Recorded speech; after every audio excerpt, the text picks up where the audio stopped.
This game, sorry, I meant to mention earlier, this game was actually fundamentally built around the concept of the Zen gardens from Japan. That's why it's the gardens between. It's supposed to be built on the concept of Zen gardens. Is that true?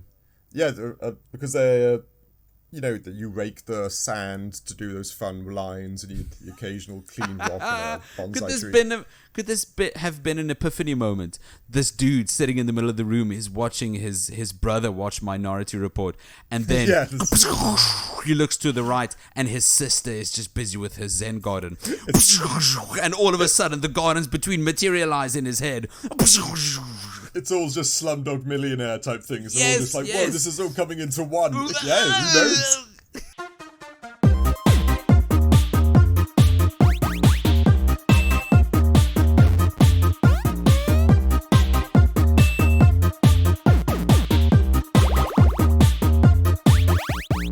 Hello and welcome back to a brand new episode of everyone's favorite podcast, the Critical Arcade Podcast. I'm your co-host, Nick. And I'm Dave. Hello, Dave. Hello, Nick. Are you well? Yes, I'm well. Have you ever had a friend that you lost? Wow, this got like deep and dark straight away. Yeah, I had a friend that I lost. On a dark, cold night, the wind was blaring. I shouted his name, and nothing. There was nothing. Ah, no, the PTSD. No. Yes, I've had a friend. We've all had friends that we've lost, be it from school and just growing up, and I don't know. Childhood friends right? that you used to get along with that kind of went their own ways, which is understandable. Yes, I have had a few friends that, of course, do life that I guess you sometimes wish that you stayed in touch, but then things get in the way. Yeah, I'm sure I've had a handful. And yourself? Same. We used to have these two brothers that live in the same street that my sister and I lived in. And we were great friends. Every afternoon or every weekend we'd be playing together. Loads of fun. Just had loads of fun all the time. But then they moved to a different town. We moved away. We lost contact. Yeah. But I mean, I still think back on those memories or those times we played together. No, of course. Everyone has got those cherished memories that we all have as kids that which seemed silly and stuff to us then, but now we look back to them as fond and part of who you are and makes a part of the character of the person you are today, right? Does it make you sad thinking you won't get another childhood? Whoa, we're getting deep. Yeah, I'd say so. Childhood is like innocence personified, right? You, it's pure imagination and adventure and stuff. I'm super sad I don't get another childhood. Too much adulting in today's life. I wish I had way too much adulting. I think most people only realize after it's done that their childhood is kind of, it's not there anymore, and only once you realize that you value what you had so much more. Agreed. Definitely. I think you definitely do. Even just the fun of a tree house or a den made out of blankets and stuff like that, right? Yes, or skateboarding down the street. Like my wife and I actually made a fort out of blankets the other day, and we were underneath it for about 10 minutes because we can't sit on the floor or on blankets anymore because our arses are just no, and our backs are like nope. Oh right, yes, fun, because you're 70. Yeah, we're just far too old for it now. We need our recliners, we need our soft cushions, we need our comforts now. That is hilarious. You know what? It does sound fun or alluring to make a blanket fort and just sit underneath it with your Switch One. Yes, exactly. Because you can't afford a Switch 2. Yeah, who can at the moment? All their games. Jeez, Nintendo. Give us a break. But it's a Mario Kart. The thing is that argument just almost works. Because it's close. It's close. Or Smash Bros, right? Yes. But it's Smash Bros. Yeah, yes. I mean, I would pay a lot of money, not that I have, for Breath of the Wilded Mario Kart. Yeah, we know a new Breath of the Wild's coming out, and we all know that everyone's going to be like, I want it. Of course. $80, $90. Yeah.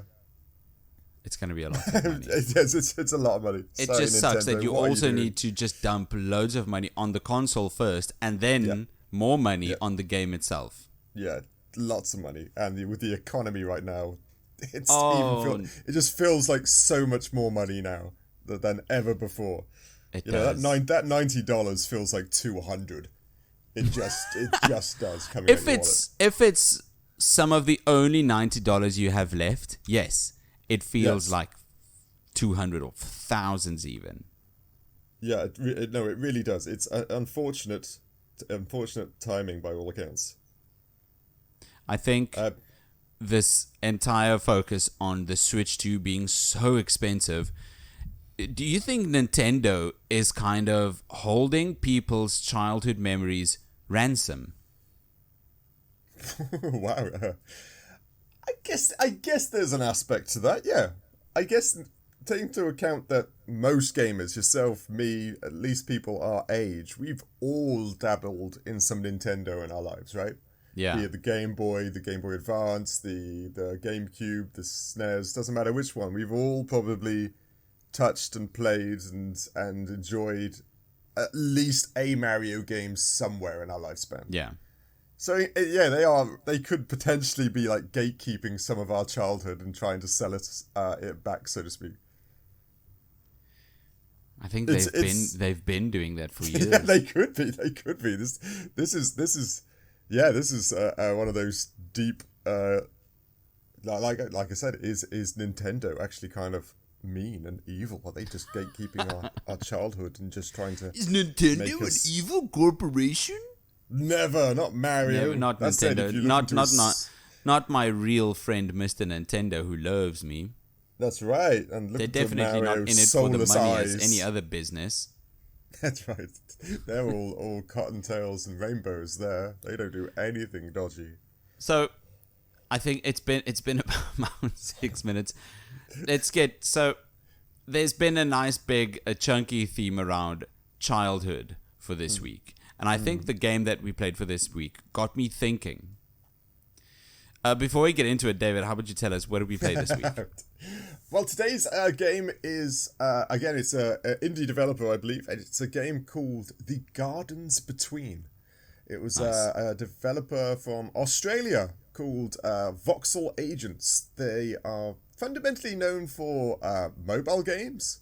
One called Train Conductor World. And another one called Puzzle That's a Retreats. mobile game if ever I've heard Yeah, one. I know, right? I know. Train conductor, not just a normal train conductor, the No. world The of train conducting. And Puzzle Retreat, you know, these are definitely the mobile, just like Oh, yeah. ChatGPT. Oh, Give me yeah. a mobile game name, Puzzle Retreat. Perfect, yes. That's Thank the name. you.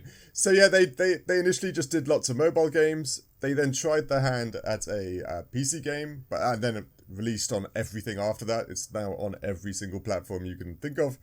And that said, after that, I can't see any other games they've made. It took them 4.5 years to make The Gardens Between.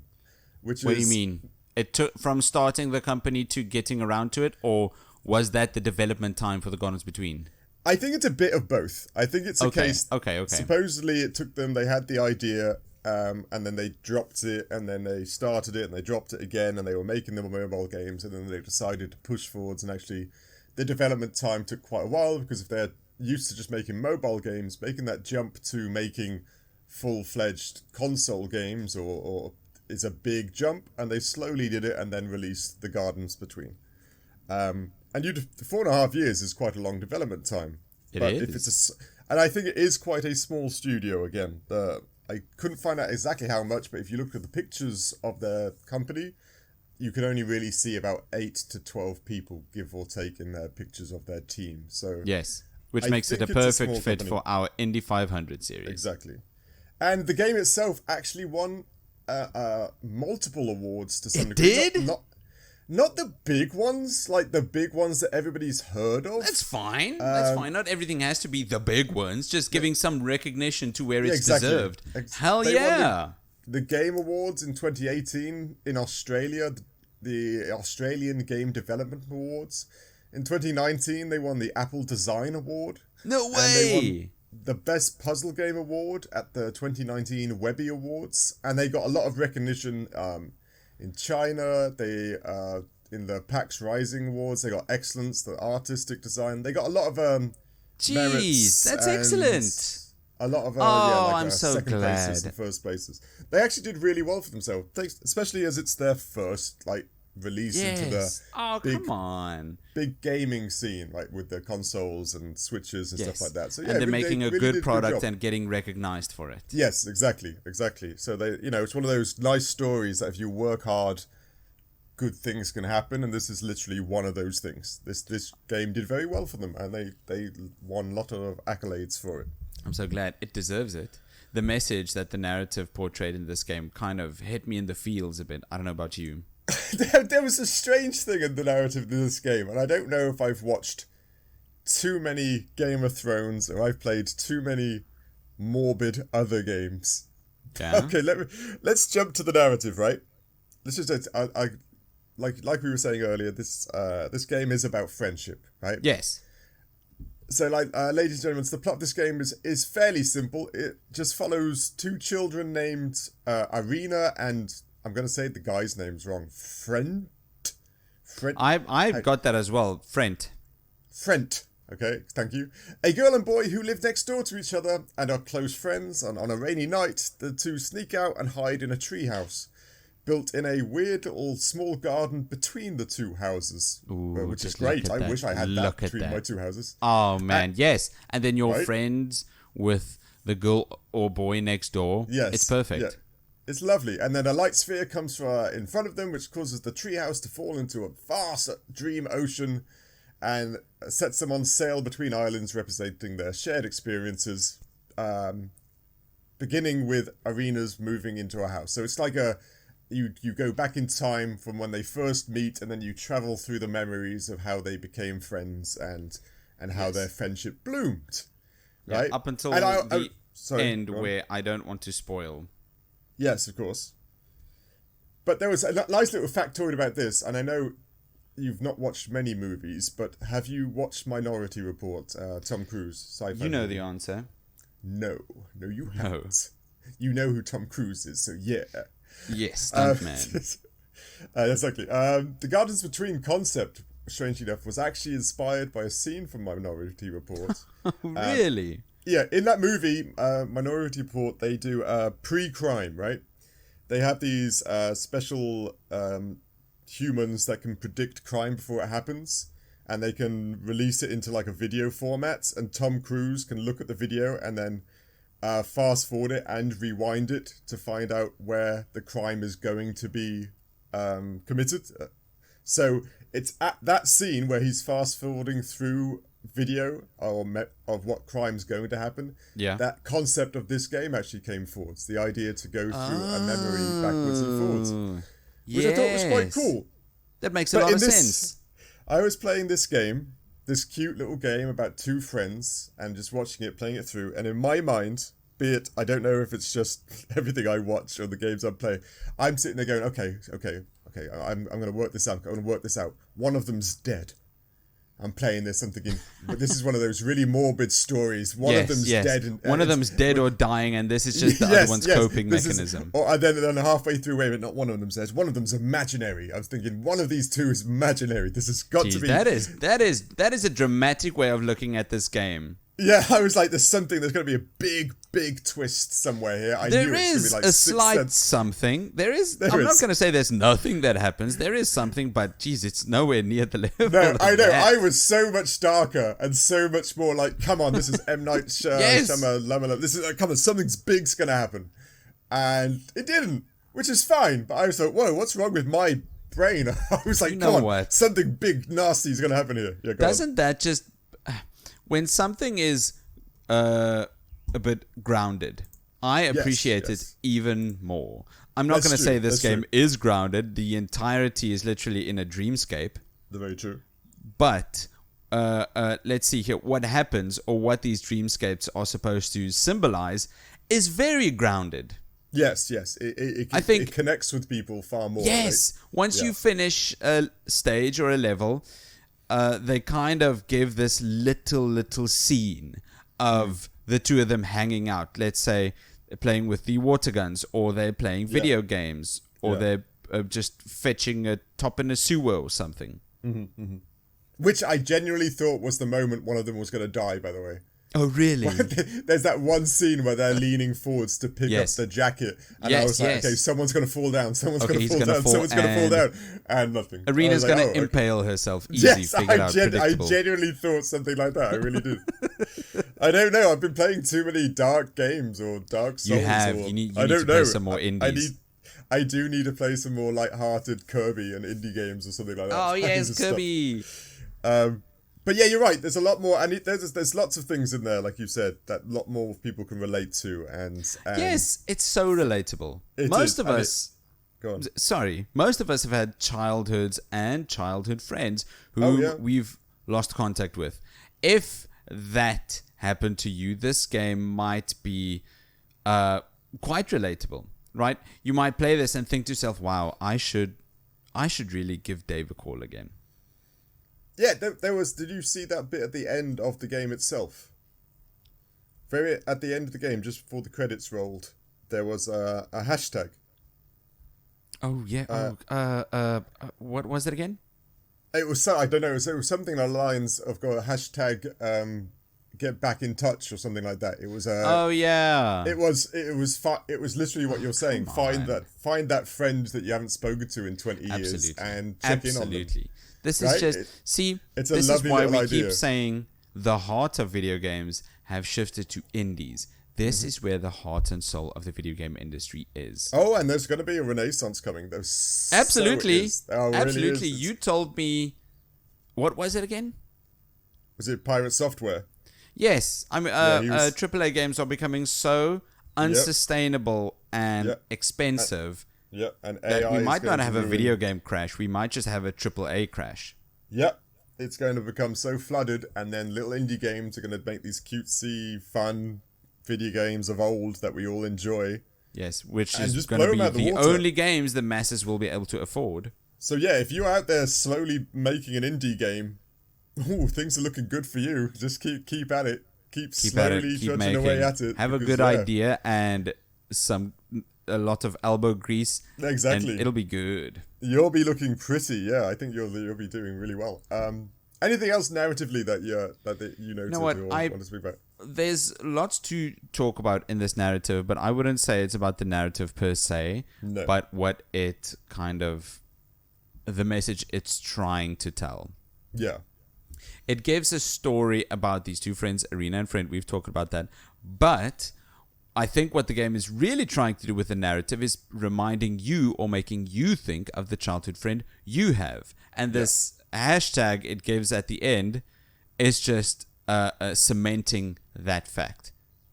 Yes. This game might be memories of video games, a treehouse, but it made me think about, like I said earlier, the trips we took on the skateboard, all the afternoons and weekends I spent with these two brothers in our street. That's what this game made me thought about, and I think that's the impact this narrative is trying to have on its players. If that's the case, it succeeds. No, it's great. It's a story that makes you do that, like makes you have a moment to think about yourself. It's fundamentally what art is supposed to do, right? It's what art is supposed to actually do, right? It's absolutely. supposed to make you think, give you a moment and ponder. Evoking an emotion from any other human being that can be classified as art. And this game absolutely did that. No, it's exactly right. It's one of those things. Is the word melancholic? Yes, melancholic, a state of melancholy, It's great. It really is. No, it is great. Yes. Okay, visually, what did you think? I think I used this word earlier. The visuals for this game is very dreamlike. Yes, that's right. It's very much a dream. I would categorize this as dreamlike. I said this game's grounded, but 100% of the gameplay in this game is in this little dream ocean where your treehouse is floating on. Your Arina is carrying a little lamp made of actual light. And Frendt is pulling on a confetti string that changes flowers on the dreamscape. None of it is very realistic. No. It's all But then- very dreamlike, and I think it fits. I think it fits for this game. It was, yeah, like I said, I liked. Of course, it's like you said, it's a soft palette, the dreamlike space, Yes, the absolutely. hues of like fog of war type mist around the islands to denote the memories kind of like coming into I like your that. mind Yes, as you try to yes, think yes, about yes. them, right? It's all kind of fun. I liked the little cubes with their little feet that jump around, very kiddish type of dreamscape, right? You'd have Right? these little- How these does little how animals. does this cube get over there? If you ask exactly, if you ask a exactly. 4-year-old, they'll just Yeah. say, "Oh, it jumps." Jumps. It's got feet, obviously. A cube Duh. would have feet, right? How else are they going to get anywhere? And there's is lots great. of even some of the puzzles had a great little visual aspect to it that you had to either rotate the camera to align the lantern to one of the bright Yep. lights so that you Or can get it. you Or needed to type something on a keyboard, and as time progresses with you moving forward, it prints. yeah, that was a good bit. I liked that That was part of the great. gameplay. I thought it was a great little puzzle. I like that they added a lot of visual sides to the puzzles themselves, because sometimes I was stuck thinking, what am I supposed to do now? And then I was like, oh, god damn it, you clever little buggers. They're putting that visual little clip. And they did some nice things with the puzzles, particularly at the end visually that you had to do. And like you think- said, the was little it- narratives, go on. At one point, the little cube with feet was painted on Yeah, a that was a wall pain by in the arse kids, one. and then as you move forward, it kind of jumps off of was the great. wall onto a seesaw.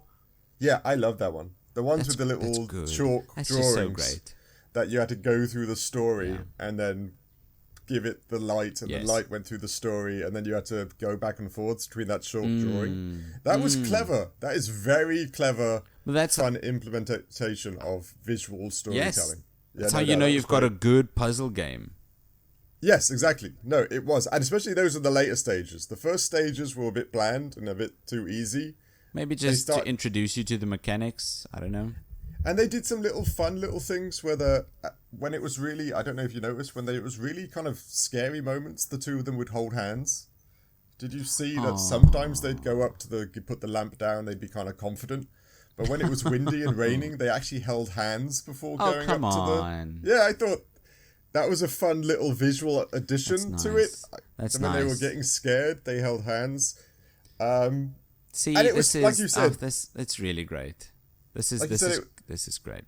Like you said, with each landscape, there was the big dinosaur fossil that was climbed on one. There was an old video game console that you could jump in and out of. There was an old printer.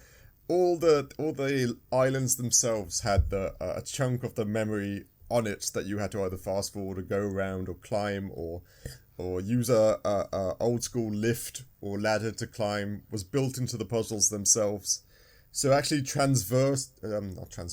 actually climbing up and down their memories was a fun little visual adventure in its own Really right. was. Kind of like a Little Big Planet type thing to Yes, everything that you yes.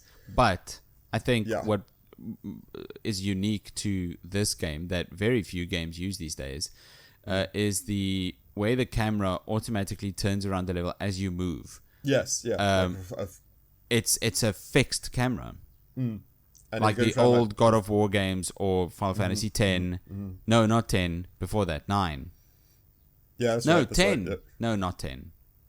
yeah. One of the Final Fantasy games.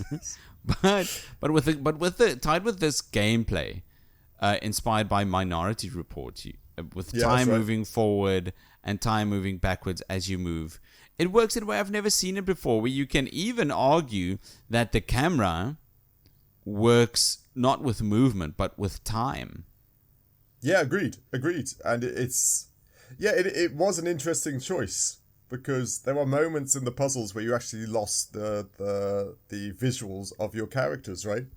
When they Yeah. were going behind the statues or behind the mountain Yes, pieces. yes, and you can Because- only move forward and hope they Yeah, come out. exactly. Which added, because you weren't actually looking at them at that time, you were either looking at a jumping rock or an element of the popcorn or how to move or stop the Yeah, or rug from how to falling pick down up or the whatever. moon with your lantern. Yes, exactly. It was very well made. Again, Yes. visually, it was pretty. I always thought the kids looked a little anemic. What do you mean? Always looked. The Arina, she looks very pale. I just wanted to give her some food. She looked really kind of sickly. Yeah, have some water. Yeah, she did. She did, and I just wanted to pull up her other sock or take down. She's got. I know they're kids, but she's got one sock that's fully up and one sock that's fully down, and like the OCD like side of me 9? just wants to fix that. Anyway. Sorry. I had to add that. Anything else visually you liked? Yes, a couple of. I think. First of all, I think the zero UI is fantastic. Yes, that's fun. That's right. I love games with as little UI as possible. Feels less like a game, right? It feels less like a game that way when you've got yes. Yeah. You can easily get more immersed. There's less things to kind of divide your attention with in order to just play the game. Yeah, exactly. I get tired when I look at Zenless Zone Zero or Honkai Star Rail or any Ubisoft game. Yeah, so much stuff there. Yeah, no, agreed. But the last thing visually I've got is that the cell shading. I think, I'm not entirely sure about this, but the cell shading is turned up only on interactable and important assets in the game. Yeah, I can see that. I think, like Arina and Frendt, all the different game mechanics, the lantern, the little confetti rope, her jacket's falling. I think that's all more cell shaded than the rest of the level, which isn't as cell shaded. Right? And it's kind of the game version of red text on a white paragraph. Okay, yeah. So they can visually stand out above. Exactly. That's great game design. Image. I'm not confirming this because I don't know if that's the case, but that's excellent game design. Yeah. So and again, it's to point out that they're in a dream world and they're not necessarily the dream part, right? They're actually God. They're You're right. They're real things amongst a dreamscape, right? So they're actually in theory physically real things that they recognize exactly. and have been a part of their friendship. Yeah. Again, it is. It's crazy that this team did Train Conductor World and Puzzle Retreat, and they just had this stuck in their mind somewhere. And then what was the other one? Puzzle Quest? Puzzle Retreat. Puzzle Retreat. And it's just a normal it looks just like a Candy Crush type game. Match of course these. It does. Of course it does. Oh, Grandpa, tell us about the time you played Puzzle Retreat on your iPhone. Yeah, just a generic puzzle game everyone's played at least once on their phone because it was already installed on it or something like that. But it's crazy they had this in their heads and they were just like, no, we got to make this. It's all stuck up there. We need to put it out there. We need to get this out. What's crazy to me is that you said this was inspired by Minority Report. Just the simple act of watching those pre-crimes, fast forwarding and then rewinding, and to get an idea for a game from that. Yes, that's what's beautiful about, in theory, again, it's kind of like the thing about art, right? You got inspired by one art form to develop another art form. Yes. From movie to a game, right? It's exactly what it's supposed to be for. Yeah, art inspires art. Yeah, exactly. Okay, Mr. Audio Man. Audio time. What did you think of the audio of this game? Much like all other games, the audio is so incredibly important to the overall experience to these games. I will never, ever understand when anyone cuts off the audio for a game because they want to listen to their favorite streamer yap. That's true. That is a crazy thing. People do that. I didn't know people do that. I think it's just because they're so used to overstimulation. People are so used to overstimulation. We do. We are. They can't just have one input of stimulation. Yeah. I need 4. That's correct. That's fundamentally white noise then. If you've it got is. 4 It's inputs absolutely. all playing at But the same people noise, have gotten so dependent on it, they can't go without it anymore. That's mad. But yeah, I think you're right. I do think you're right. I think it's got to be YouTube. You got to have your game playing. You got to have the TV going in the background. Yes. I can see it. I immediately went on an audio tangent. Yes, you always do. You are audio man. Audio man. I think it's the first notes I've got for visuals as well. Just like the visuals, the soundtrack is very dreamlike, but it serves a different purpose. You've listened to those concentrate or focus 1 hour loops on YouTube, right? Yeah, for studying and the like. Exactly. Right? You put one of those on and somehow you manage to study an hour and it feels like nothing. And you've learnt. Good job. Well done. Yeah. It's because the audio or the music, ambience, whatever you'd like to call it, has such an incredible power over you. You don't even realize. It's kind of like it de-stresses the brain a bit and helps. Yes, or it just allows you to get rid of the noise and focus on what you need to focus. There's a certain category of music for exactly this. And I think with the soundtrack being so dreamlike in this, and the fact that this is a puzzle game, it needs you to focus. That was the main intention for the soundtrack to be so dreamlike, and I think it succeeded. So do you out of curiosity, so do you think if this game had no soundtrack, yes, the puzzles would have been harder? Yes, it would have. You think the music actually increases your ability to solve the puzzles? It's such an interesting way. It's such an interesting concept. Even the way you put it, yes, I would say that. Not just because it's harder. I think people would struggle to focus more. And that lack of focus would then make it harder for someone to finish one of these puzzles. No, I think you're right. I remember getting at one point I was getting frustrated because I knew I was missing something. Yeah. And I'm trying to think to myself, if I got to that point and there was no music, I think I would have probably gotten more frustrated. I think I would probably have been instead of being at like a 5, I could have been like an 8. I could have been like, what the hell? I'm like grab my phone, find out what the answer is. Level of like. Did you ever grab your phone to find a solution? I didn't. I was nice. Close. Did you finish this game? I did. Yes, Nice. But it's not particularly hard like Laureline the Laser Eyes. But no. It stumped me a couple of times. No, sometimes. But the most of the times, it was just because you were being an idiot. One time, it was completely just me being an idiot. I was just like, what are you doing? I was trying to pass the light spear, but I didn't have a lantern. I was trying to get Arina to grab the light sphere, and I didn't have the lantern in hand. And I was literally going, what are you doing? Yeah, grab it. Come on, Arina. Should I get Frendt to do it? Yeah, that music just wasn't working for me at that very moment. I was like, but yeah, that's it. I think you're right. I think if that was just silence and I was doing that puzzle, I would have been far more pissed off. I would have been so pissed. People tend to forget that there is a person's entire job to just make this part work.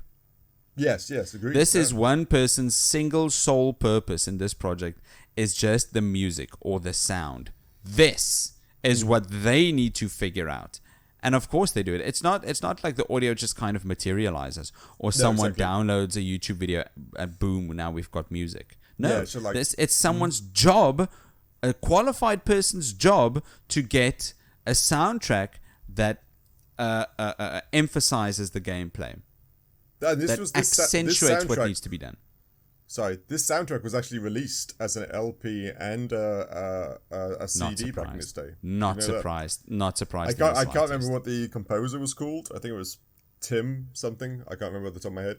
But this soundtrack the game was one of the accolades, and the soundtrack was then released as a limited run LP and as a CD because of what you said. It probably was a relaxing, and they thought they could sell it as not only a nod to the game, but as a study aid and or of course, yes, finding your center type music and helping you relax type music. There are so many use cases for a soundtrack like this. It's incredible, and I think if there were more people that listen to this type of soundtrack, even when just playing the game like you're supposed to, it would be things. This game would have fared even further. More people would have completed it. This game would have done more. Agreed. I also liked the interactive sounds. Like Did you? This game, sorry, I meant to mention it earlier. This game was actually fundamentally built around the concept of the Zen gardens from Japan. That's why it's the gardens between. It's supposed to be built on the concept of Zen gardens. Is that true? Because they're that you rake the sand to do those fun lines, and the occasional clean rock and a bonsai tree. Could this have been an epiphany moment?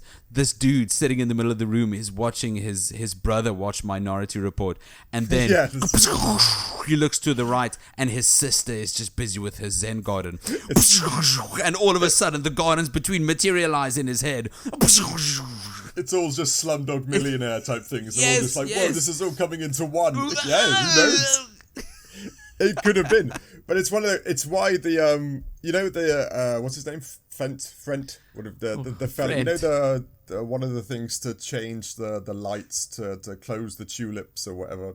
Yeah. That's like an echo box, right? When he taps it, it does that Japanese boom. Like the it's kind of a traditional Japanese sound for a Japanese garden. I don't know what it is, but it's a very hollow wooden sound, which they used in a lot of Japanese gardens for tranquility and. I had no idea. So that's why that's Japanese, and I think a lot of the concepts, even the pillar, in which you can rewind some elements of time and pause it. The other thing he can activate. Those are also based upon like Japanese symbolic pillars in regards to relaxing and finding inner peace and all the other things that they genuinely believe in this regard. And they had that cool sound. They have that. It's a very unique, natural, hollow. I can only say like bonk. I think I know what you mean, but yes, bonk sounds right. It's great sound design, which is extremely important in a game like any game really. Sound design, it's agreed. great. All games, or lack thereof of sound. But yeah, sound design, and this was good. The sound of this was really good. Yes. I mean, there was a certain sound where Arina picked up the light with a light lantern. Yeah. Kind of like a bulb shining too bright and then lightly tapping against another bulb. Yeah. Very subtle, like fragility to it, right? That's really great. It's really good. I'm a big fan of not just the sound design, but the music in this as well. The goal it serves, it nails.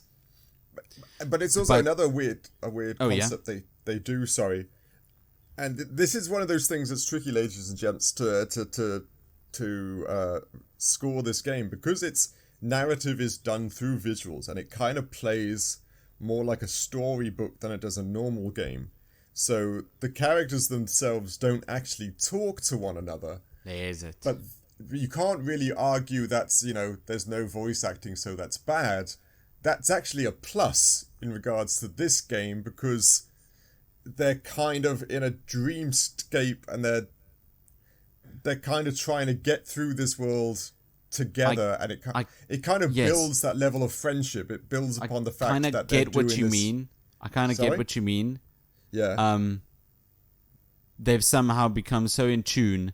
Yeah, exactly. With each other, they don't need to talk. I kind of get what you mean, and the argument as well that a game like this not having any voice acting immediately is to its detriment.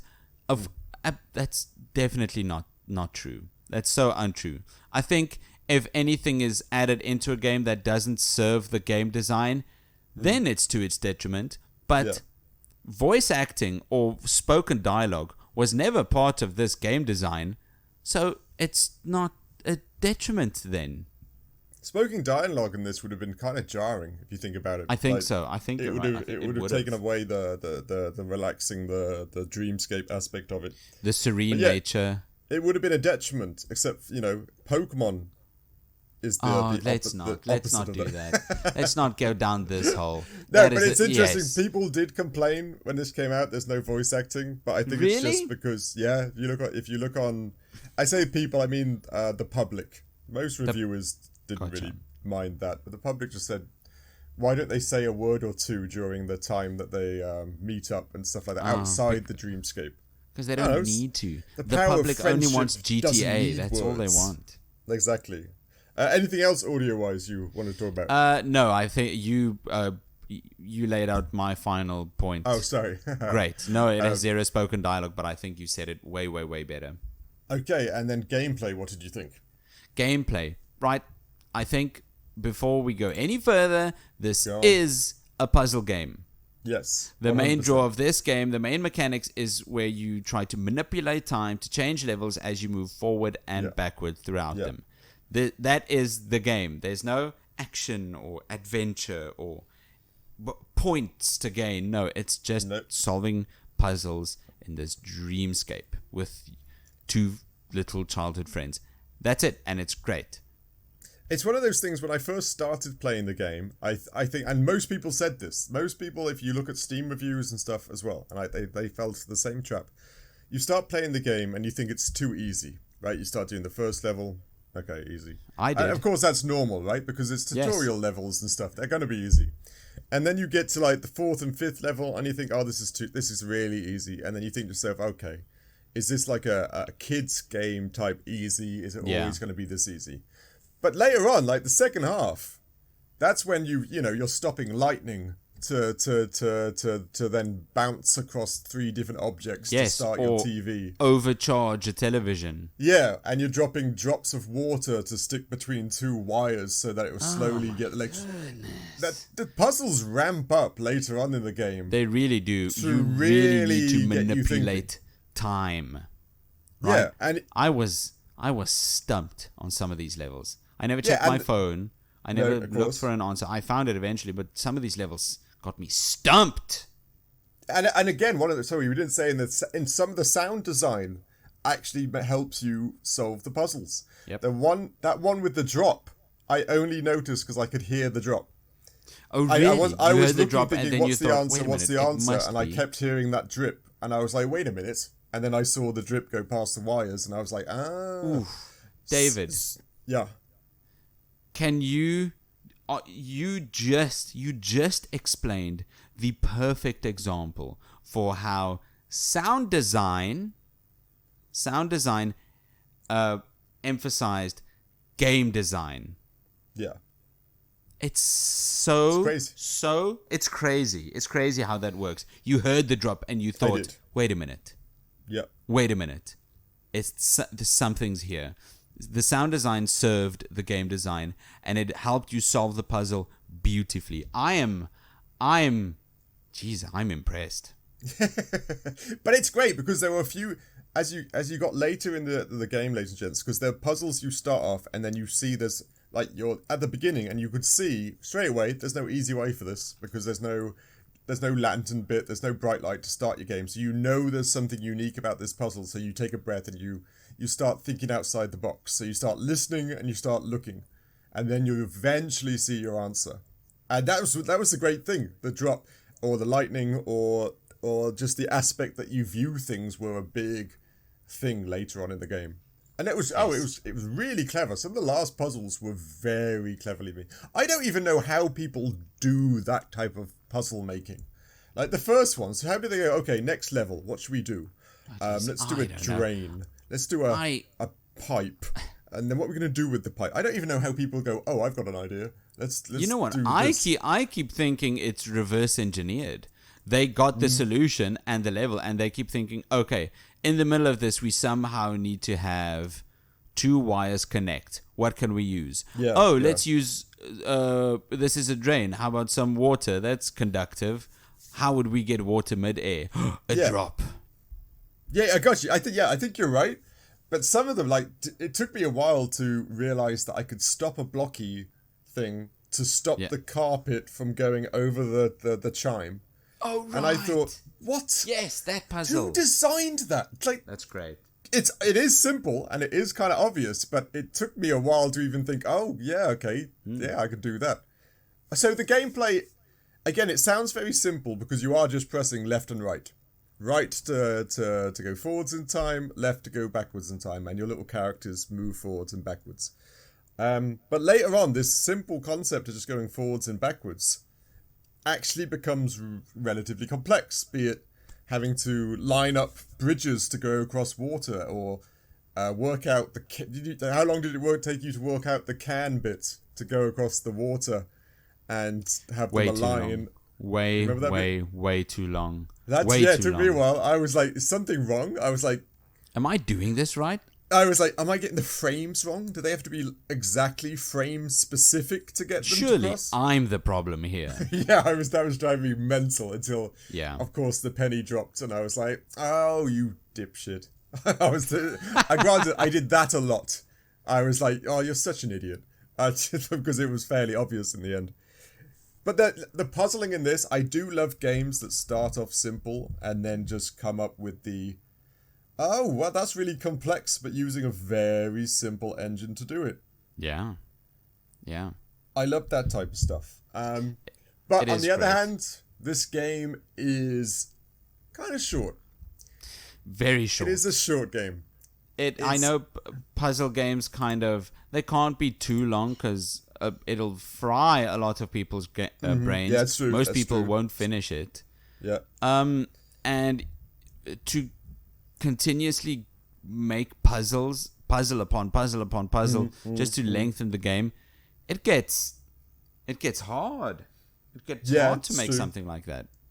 But it's one of those things. Nick told me he played this game first, and then Nick said, oh, it's one of those games you complete in an evening.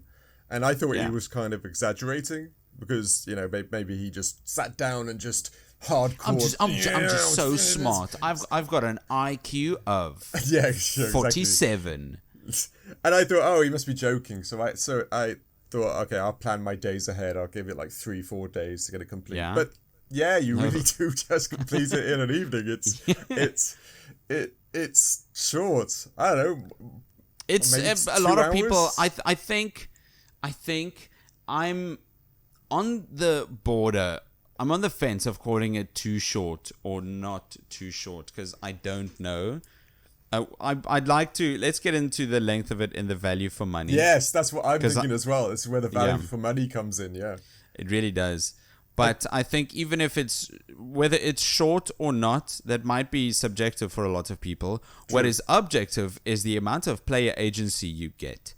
And it isn't a lot. No, but I thought you were about to say, and it's great. There's so much, and I was going to say, how? Like, what did I miss? Anything. Is there speed running that I don't know about? There isn't. You don't get a lot of player agency. You can move forward and backward. Yep. Arina has a lantern, and Frendt can pull boxes. That's it. That really, we are not exaggerating, ladies and gents. That is it. And barely a run button, right? Oh. There were so many times I wanted to sprint, and I was pressing R2, and I think that made them jog. But I swear sometimes it didn't. So I'm not entirely sure. I can't even remember. I cannot even remember. But they do go slowly. They do walk very slowly. They do go slowly sometimes. Although, even with this extremely little amount of player agency, it is just enough for you to be able to solve the puzzles you're presented. Yes. Right? Yeah. They can somehow keep making innovative puzzles that you need to solve that will stump you eventually by just giving you a forward, a backward. Arina can grab light and Frendt can pull a box. That's it. They can still make puzzles that will stump you. Yeah, they're clever designed. A few of them are very cleverly designed. But some people won't like this, and that's fine. No. Okay, any performance issues you have? No, they sound great. No. I played this on the PS5, and I think games have very few bugs. Yeah. When it comes to a console or a PC, I'd say there are more bugs on the PC because it needs to cater for a wide range of machines. Whereas on a console, you know exactly what you need to develop for. Exactly right. Yep. You've got given exactly the specs and exactly ran what fine. you're dealing with. It's not that big. It's not that complicated. No, exactly. It's not Fallout 76 where there are so many factors that can go wrong. Yep. No, it worked fine my end too. It was PlayStation 5. It worked swimmingly. Didn't jam, didn't slow down. It wasn't anything. I wasn't expecting any bugs either. No, same. So that was that worked perfectly. So then on to value for money then. Okay, So we mentioned this earlier. The length of this game is very short. An evening. Literally, an evening. Really. Yeah. So I think for 10, 15, maybe $20. I think it's PlayStation fine. Network and Nintendo, $20. If you don't have the subscription, this is a $20 game. I think. I know. I think that is slightly too much. That is too much. That's too much. $20 for 2 hours? Damn. I get do you more for with the that. length. No, that's not fine. That's not fine. That's $10 an hour. No, but for the value that this game can give you, I think a game like this can remind you of old sentiment. Yeah, of course. Yeah. Remind you of all of your childhood, of old friends that you've lost communication with. I think when it comes to sentimental value, a game like this can be worth $20 or even more. I could play a 50-hour game and forget about it in a week. Or I can play this and the message sticks with me. Okay, yeah, but can you add monetary value for that? I understand what you're saying. Agreed. If this game makes you ponder, this game makes you think about your friends of old, gives you warm and fuzzy feelings potentially at the end of the day. And that makes it art. You're right. It does make it an art piece. But in theory, I get what you mean. I get what you mean. It's still something you need to cash up some moolah for. Yeah, so no, I do agree. You can't. That doesn't have zero value. So yeah, you're right. I think you're right. I think it's different from person to person.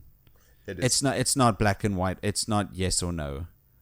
But like I said, $20 I think is too much. Steam's got it for $8. That's hell, $8's great. Google, get it for $8. The Play Store's got it fantastic. for $5.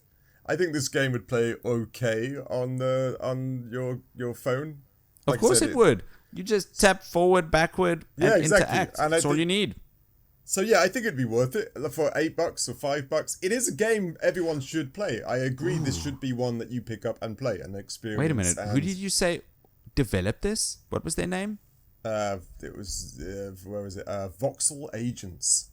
Do you think they took their expertise in mobile games for this game as well? Well, I'm sure that's how they moved it over to Google Store and iStore. Yes, sure. but I'm talking about game design. Do you think they took the incredibly simple game design of mobile games and applied it to this? Because you just go left and right. Yeah, of course they did. Yeah, that's interesting. Simple control scheme, right? So yeah, they did that on purpose. And this game released on everything now. It is on every single platform that exists. This game is on it.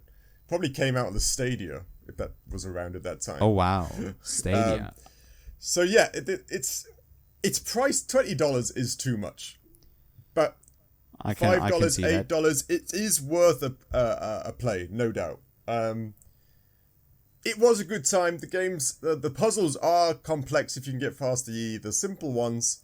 The story is lovely. It's not as dark as I thought it was going to be, which is nice. Like you said, that is a bit more of a breath of fresh air, because I was expecting something more morbid or scary or...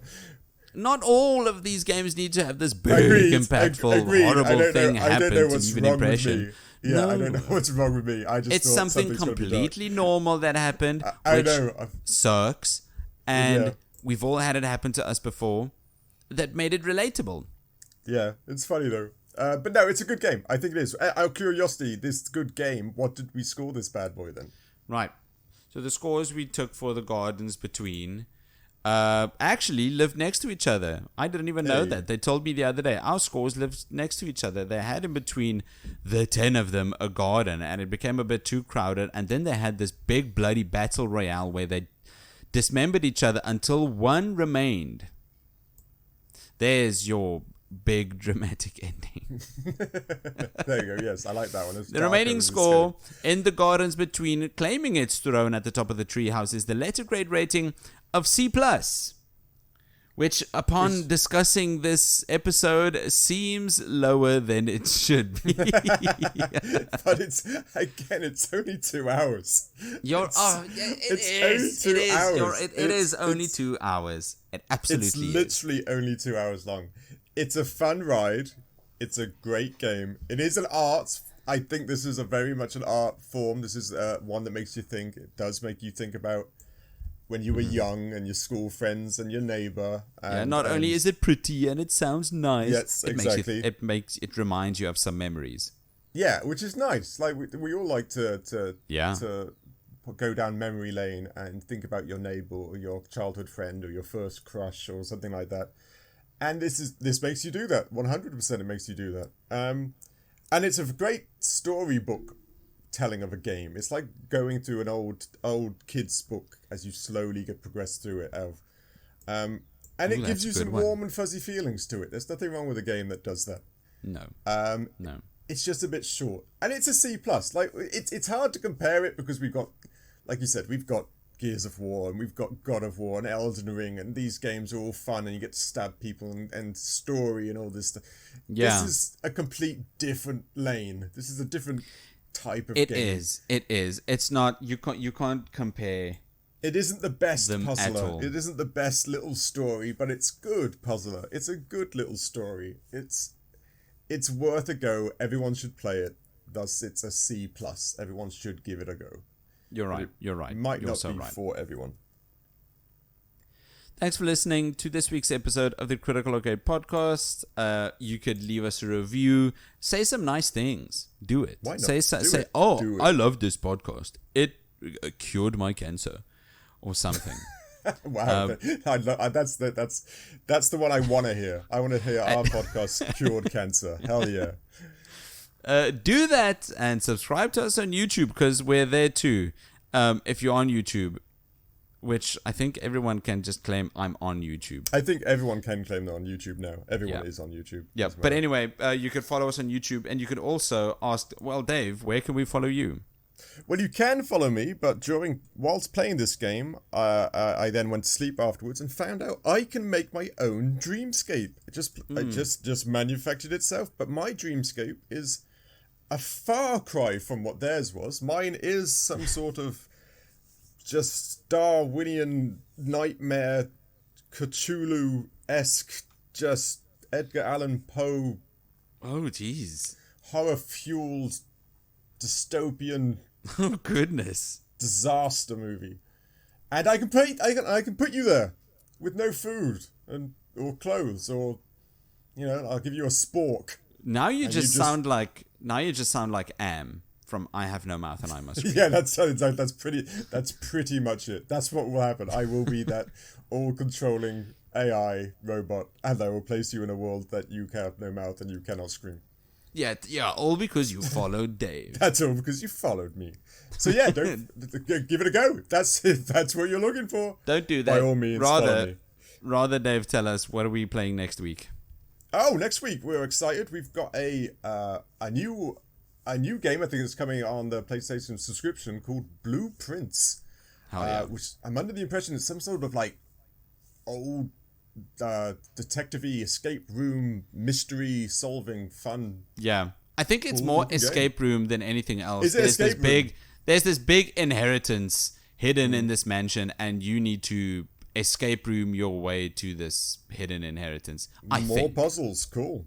Puzzles upon puzzles. And I like that. This is technically another indie game. I was thinking that too. Is this an indie game? It is an indie game, but it's released. I can't help it's releasing on the 10th.